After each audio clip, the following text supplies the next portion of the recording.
Hello दोस्तों, नमस्ते, प्रणाम, सभी का स्वागत है। तो आप लोगों के बीच में एक प्यारा सा नाच गीत सुनाने चल रहे हैं। कहरवा नाच गीत है, तो आप लोग को पसंद आएगा तो लाइक कमेंट शेयर करना मत भूलिएगा। लास्ट वीडियो तक बने रहिएगा और कमेंट में बताइएगा ये गाना कैसा लगा आप लोगों को।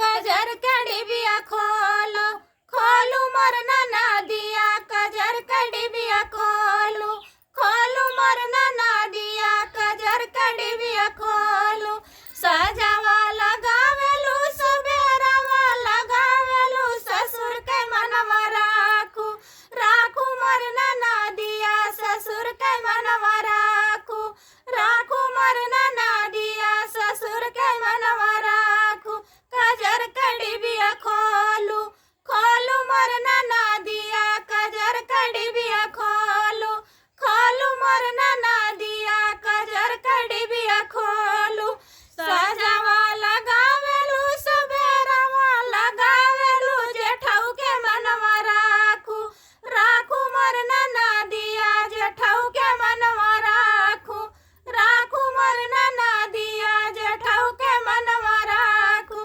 कजर का डिबिया खोलू खोलू मरना ना दिया, कजर का डिबिया खोलू खोलू मरना ना